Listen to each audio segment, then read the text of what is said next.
할렐루야. 수완이 아닌 교회 성도 여러분, 따뜻한 묵상 오늘의 말씀에 참여하고 계신 모든 여러분, 지난밤도 평안하셨습니까? 감사로 하루를 여는 복된 금요일 아침입니다.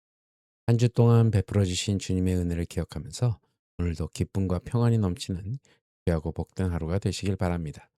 오늘 주님께서 저희들에게 주시는 복음문 말씀은 고린도전서 16장 13절에서 24절까지의 말씀입니다. 사랑으로 완성하는 믿음의 군사라는 제목으로 여러분들과 함께 또 은혜를 나누도록 하겠습니다. 먼저 본문 고린도전서 16장 3절에서 24절까지 말씀 우리 한 목소리로 함께 봉독한 후에 계속 말씀 이어가도록 하겠습니다. 고린도전서 16장 13절에서 24절 말씀. 깨어 믿음에 굳게 서서 남자답게 강건하라. 너희 모든 일을 사랑으로 행하라. 형제들아, 스데바나의 집은 곧 아가야의 첫 열매요. 또 성도 섬기기로 작정한 줄을 너희가 아는지라 내가 너희를 권하노니. 이 같은 사람들과 또 함께 일하며 수고하는 모든 사람에게 순종하라. 내가 스데바나와 브드나도와 아가이고가 온 것을 기뻐하노니 그들이 너희의 부족한 것을 채웠음이라. 그들이 나와 너희 마음을 시원하게 하였으니 그러므로 너희는 이런 사람들을 알아주라. 아시아의 교회들이 너희에게 문안하고 아굴라와 브리스가와 그 집에 있는 교회가 주 안에서 너희에게 간절히 문안하고 모든 형제도 너희에게 문안하니 너희는 거룩하게 입맞춤으로 서로 문안하라. 나 바울은 친필로 너희에게 문안하노니 만일 누구든지 주를 사랑하지 아니하면 저주를 받을지어다. 우리 주여 오시옵소서. 주 예수 그리스도의 은혜가 너희와 함께하고 나의 사랑이 그리스도 예수 안에서 너희 무리와 함께할지어다. 아멘. 길고 치열했던 고린도전서의 모든 말씀이 이제 마지막 마침표를 찍는 종착역에 도달했습니다. 사도 바울은 고린도 교회가 겪고 있던 파당 분쟁, 음행, 은사의 무질서, 또 부활에 대한 회의주의 등 수많은 영적 질병들을 복음의 메스로 수술한 뒤에 편지를 마무리하며 성도들의 가슴에 불을 지르는 마지막 유언과도 같은 권면을 쏟아냅니다. 바울은 성도들을 향해 세상이라는 영적 전쟁터에서 타협하지 않는 강력한 군사가 되라고 명령하는 동시에 그 강함의 뿌리는 반드시 사랑이어야 함을 거듭 강조합니다.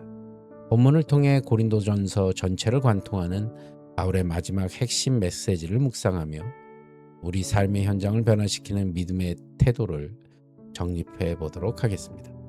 바울은 마치 전쟁터에서 출정하는 군대 지휘관처럼 짧고 강력한 4가지 명령어를 군사형 동사로 선포합니다. 깨어 믿음에 굳게 서서 남자답게 강건하라. 당시 고린도 교회는 영적인 긴장을 늦추는 순간 세상의 타락한 문화와 가치관이 본물 터지듯 밀고 들어오는 영적 최전방이었습니다. 깨어있으라라는 것은 영적 분별력을 잃고 대상 기준에 취해 잠들지 말라는 경고입니다. 믿음에 굳게 서라는 것은 환경과 세태가 변할지라도 십자가와 부활의 진리 위에 흔들리지 않는 뿌리를 내리라는 뜻입니다. 남자답게 강건하라라는 것은 영적 비겁함을 버리고 대적들 앞에서 복음의 담대함을 취하라는 군사적 요청입니다. 그러나 바울은 이 엄격하고 강인한 명령 바로 뒤에 기독교 신앙의 가장 위대한 반전이자 본질을 덧붙입니다. 너희 모든 일을 사랑으로 행하라. 영적인 깨어있음과 진리 위의 강함은 자칫 잘못하면 타인을 정죄하는 날카로운 칼날이 되거나 나만 옳다는 영적 독선으로 흐르기 쉽습니다. 사랑이 빠진 강함은 지체들에게 강한 상처를 남기고 사랑이 없는 영적 열심은 도리어 공동체를 산산조각내는 흉기가 됩니다. 성도의 진정한 강함은 폭력적인 힘이 아니라 영적으로 철저히 깨어있으되 형제의 연약함을 품어주는 십자가의 사랑으로 증명되어야 합니다. 바울은 고린도 교회의 개척 멤버이자 든든한 버팀목이었던 스데바나의 집안을 소개합니다. 그들은 아가야 지방에서 복음을 받아들인 첫 열매였으며 무엇보다도 성도 섬기기에 힘쓴 그런 사람들이었습니다. 바울은 성도들을 향해 이같이 주를 위해 기꺼이 낮아진 지도자들과 함께 수고하며 일하는 모든 동역자들에게 순종하라고 권면합니다.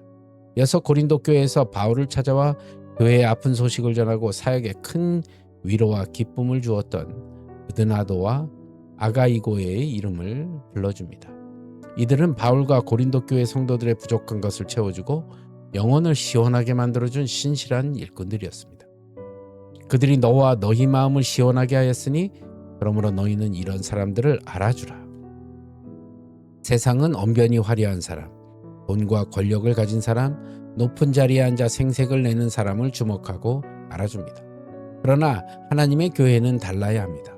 아무도 보지 않는 낮은 자리에서 묵묵히 지체들을 섬기고 물질을 흘려보내며 기도의 무릎으로 교회를 떠받치는 숨은 사역자들을 가장 존귀하게 여겨야 합니다. 영적 지도자들의 그 수고를 가벼이 여기지 않고 존중하며 그들의 거룩한 섬김의 발자취에 기쁨으로 동참하는 것이 성숙한 교회의 모습입니다. 편지의 마지막에 이르러 바울은 에베소가 속한 아시아의 교회들과 바울의 절대적인 동역자였던 아글라와 브리스가 그 부부의 뜨거운 문안 인사를 전합니다. 그리고 고린도 교인들을 향해 너희는 거룩하게 입맞춤으로 서로 문안하라라고 명령합니다.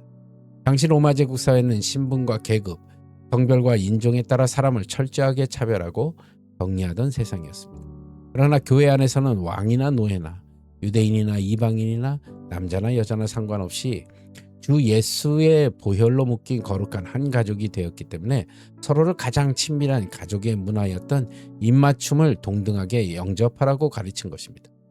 바울은 만일 누구든지 주님을 사랑하지 않는 자가 있다면 저주를 받을 것이라 엄히 경고하며 마라나타, 우리 주여 오시옵소서라는 초대교회의 신앙 고백으로 다시 한번 부활과 재림의 소망을 일깨워주고 있습니다. 그리고 마지막으로 주 예수의 은혜와 함께 사도 바울 자신의 눈물 어린 사랑을 온 고린도 교인들에게 아낌없이 쏟아부으며 편지를 맺고 있습니다. 수많은 문제로 바울의 속을 썩였던 아픈 손가락 같은 교회였지만 바울은 끝까지 그들을 그리스도의 사랑으로 품어 안았습니다. 사랑하는 성도 여러분, 고린도전서의 위대한 대단원은 결국 모든 일을 사랑으로 행하라라는 삶의 실천으로 귀결됩니다. 교회를 교회되게 하고 성도를 성도되게 만드는 그 종국의 힘은 사람의 화려한 은사나 능력이 아니라 주님을 미치도록 사랑하는 마음과 그 사랑을 내 곁의 형제자매에게 아낌없이 흘려보내는 거룩한 삶에 있다는 사실을 잊지 마시기 바랍니다. 오늘 우리는 삶의 현장에서 어떤 모습으로 영적 전투를 치르고 있습니까? 세상의 악한 문화와 타협하며 분별력 없이 잠들어 있지는 않습니까? 혹은 진리를 수호한다는 명목하에 사랑이 없는 차가운 말과 비판으로 내 가족과 교회 지체들에게 상처를 주지는 않았습니까? 이제 영적인 단잠에서 깨어나 공의의 말씀 위에 굳게 서시기 바랍니다. 그러나 그 강함의 무게는 철저하게 따뜻한 사랑이어야 합니다. 이번 한 주간 눈에 띄는 자리보다 보이지 않는 곳에서 묵묵히 헌신하는 우리 교회의 모든 그 수고를 기억하며 감사의 마음을 표현하시기 바랍니다. 그리고 나에게 상처를 주었던 지체들까지도 그리스도의 십자가의 은혜 안에서 용납하고 포용하는 거룩한 입맞춤의 삶을 실천하시기 바랍니다. 우리가 믿음 위에 굳게 서서 모든 일을 사랑으로 행할 때 우리를 통해 세상은 살아계신 하나님의 사랑을 보게 될 것이며 우리의 가정과 교회는 음부의 권세가 흔들 수 없는 건강한 주님의 몸으로 든든히 세워지게 될 줄로 믿습니다. 기도하시겠습니다. 주님, 오늘도 주신 이 고린도전서의 말씀을 통해 주님의 사랑을 다시 한번 깨닫고 주님의 사랑으로 우리의 형제 자매들을 사랑하는 마음으로 주님 나아갈 수 있도록 인도하여 주시옵소서. 오늘도 하루의 삶을 주님 앞에 의탁하오니 오늘도 사랑으로 승리하는 귀하고 복된 하루가 될 수 있도록 인도하여 주시옵소서. 모든 것 주님께 감사드리오며 나사렛 예수 그리스도를 받들어 간절히 기도드리옵나이다. 아멘. 예, 여러분 주 안에서 승리하시고요. 저는 또 내일 말씀으로 같은 시간에 찾아뵙도록 하겠습니다. 여러분 오늘도 주 안에서 평안하십시오. 샬롬.